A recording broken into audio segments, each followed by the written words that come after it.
Cancer के क्या लक्षण होते हैं? तो आज इस वीडियो में मैं आपको मोस्ट कॉमन कैंसर सिम्टम्स बताने वाली हूँ जो किसी को भी इग्नोर नहीं करना चाहिए। लोगों को अगर लक्षण नहीं पता होंगे तो वो कैसे डॉक्टर को विजिट करेंगे। और एक बात और मैं बताना चाहती हूँ, कभी भी कैंसर के सिम्टम्स ऐसे नहीं होते कि ये सिम्टम है या ये प्रॉब्लम आ रही है तो ये कैंसर का होगा।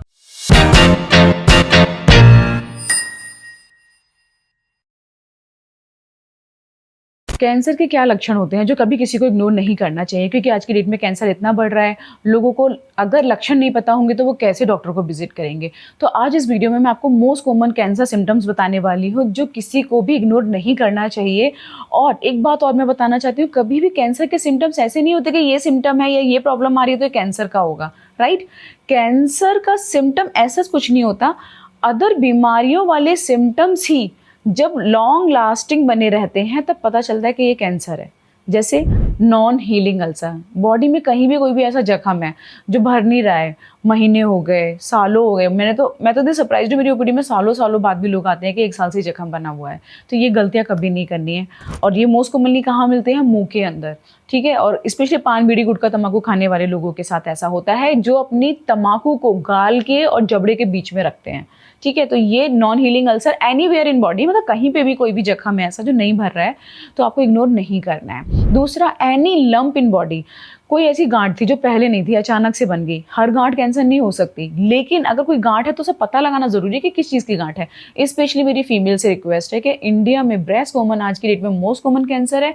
और ब्रेस्ट में गांठ होना नॉर्मल बात है, क्योंकि कभी कभी फाइब्रोएडेनोमा, फाइब्रोएडेनोसिस, सिस्ट, बहुत सारी चीज़ें ऐसी होती हैं। लेकिन आपको अगर नई गांठ बनी है या कोई भी गांठ है, आप पहले चेकअप जरूर करा लें, चाहे भले से वो बिनाइन निकले, नॉर्मल निकले, लेकिन एक तसल्ली होगी कि हाँ वो कैंसर नहीं है। फाइब्रोएडेनोमा यंग फीमेल्स में कॉमनली होता है, मिलता है, लेकिन वो इग्नोर नहीं करना होता है, ठीक है। और उसका भी एक साइज होता है, कितने छोटे साइज को आप ऑब्जर्व कर सकते हो और किसको आपको निकलवाना है सर्जिकली।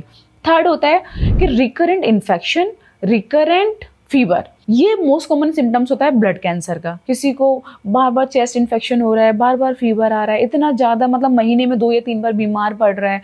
लो इम्यूनिटी एक रीज़न होती है, लेकिन इतनी भी लो नहीं होती कि आप महीने में 3-4 बार बीमारी पड़े रहो। खासकर खांसी, जुकाम, बुखार स्पेशली हर मतलब महीने में ना, हफ्ते में एक स्पाइक आ रहा है, तो ये आपको इग्नोर नहीं करना है।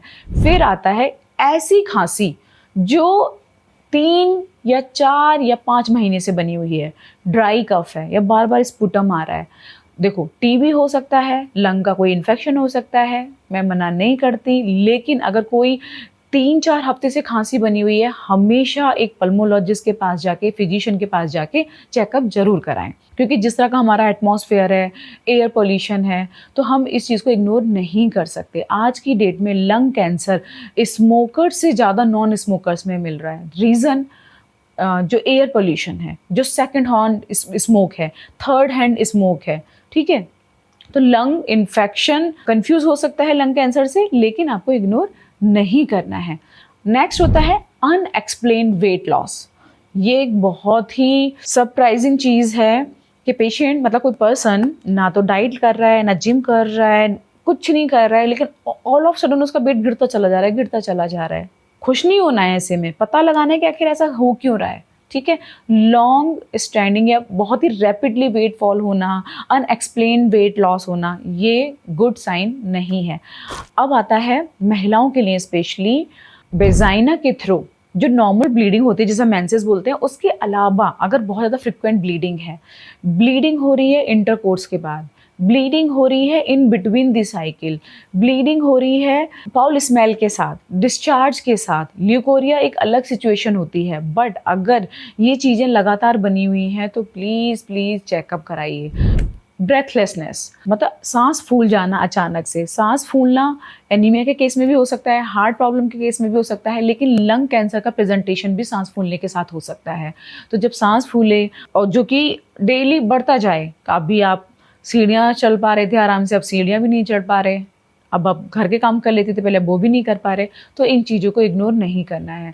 ये कुछ बेसिक से मोस्ट कॉमन सिम्टम्स हैं जो जनरली कैंसर के प्रेजेंटेशन में मिलते हैं, तो ये आपको दिखाना है।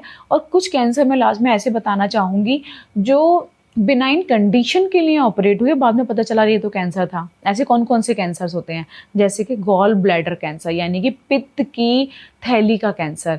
पेशेंट की सर्जरी हुई गॉल ब्लैडर स्टोन के लिए, बाद में जब रिपोर्ट आई तो पता चला इसमें तो कैंसर है, राइट। पेशेंट की सर्जरी हुई फिशर के लिए या पाइल्स के लिए, बाद में पता चला लैट्रिन के रास्ते का कैंसर है। पेशेंट अक्सर एसिडिटी, ब्लोटिंग, गैस्ट्राइटिस ये सिम्टम्स के साथ सफ़र करते हैं महीनों सालों, और वो ठीक नहीं होते हैं। रिपीटेड ट्रीटमेंट लेने के बाद में पता चलता है कि सीए इसोफेगस था या सीए स्टमक था, यानी कि फूड पाइप का कैंसर था या फिर गैस्ट्रिक कैंसर था। ईसोफेगस के पेशेंट आजकल बहुत आ रहे हैं मेरे पास हॉस्पिटल में, और उनका प्रेजेंटेशन सिंपल सा होता है कि उन्हें गुटकने में, खाने पीने में प्रॉब्लम आने लगती है। पहले तो वो सॉलिड फूड के लिए कंप्लेन करते हैं, फिर धीरे धीरे उनसे लिक्विड भी नहीं जाता। अगर किसी को गुटकने में प्रॉब्लम है, स्वेलो करने में प्रॉब्लम है, वेट लॉस हो रहा है, तो आपको डॉक्टर से जाके मिलना है। ईसोफेगस का प्रेजेंटेशन जनरली ऐसा ही होता है। अब हम ब्रेन ट्यूमर के प्रेजेंटेशन की बात करेंगे। अगर किसी को अचानक से दौरे पड़ने लगे, हेडेक होने लगा, शरीर में कमजोरी आ गई एक तरफ, आंखों से दो धुंधला दिखने लगा, तो ये काफ़ी कुछ हद तक कंबाइंड, ऐसा नहीं कि हेडेक हुआ और ये मुझे तो ब्रेन ट्यूमर हो गया, नहीं नहीं, हेडेक तो बहुत सारी चीज़ों में हो सकता है। इसीलिए मैं बार बार बोल रही हूँ कि कैंसर का अपना कोई सिम्टम्स नहीं होता, लेकिन अगर ये सारी चीज़ें मिल रही हैं तो, और वो ठीक नहीं हो रही है टाइम के साथ, ट्रीटमेंट लेने के साथ, तो कहीं ना कहीं इसका डाउट हो सकता है। तो कभी भी कुछ भी ऐसा एबनॉर्मल फील हो, अपने डॉक्टर से मिलो। मैं हमेशा कहती हूँ, हमारी बॉडी विस्पर करती है, फुसफुसाती है चीखने से पहले, स्क्रीम करने से पहले। Our body whispers before it screams. तो यही रीज़न है कि आपको जब भी कभी भी कुछ भी एबनॉर्मल लगे, please visit your doctor. Cancer signal देकर आता है, एकदम से रातों रात कैंसर नहीं होता है। तो please don't ignore any symptoms और any signal from your body. और मैंने ऑलरेडी एक वीडियो इससे रिलेटेड डिटेल में बनाया हुआ है। कुछ वीडियोस मैंने ना कैंसर के सब टाइप से रिलेटेड बनाए हैं, तो वो जाके आप देख सकते हैं। ट्रीटमेंट रिलेटेड क्या होगा, क्या कॉम्प्लिकेशंस होता है, क्या प्रिपरेशन आपको करनी है, डायग्नोसिस हुई है अगर कैंसर की तो डरना नहीं है, घबराना नहीं है, क्या स्टेप एक्चुअली आपको लेना है, तो ये सारे वीडियोस मैंने बनाए हुए हैं, तो वो आप जाके देखिए। और किसी को अगर नीड है तो प्लीज़ शेयर करिए। कैंसर एक ऐसी डायग्नोसिस है कि कोई भी नहीं चाहेगा हो जाए, लेकिन ये कैंसर बहुत बढ़ रहा है, तो हमें अवेयर रहना बहुत ज़रूरी है। बाकी मैं सभी से लास्ट में यही रिक्वेस्ट करूँगी कि प्लीज़ अगर ये वीडियो देख रहे हैं तो प्लीज़ सब्सक्राइब करना ना भूलें, और please like, comment and share with others. Thank you so much.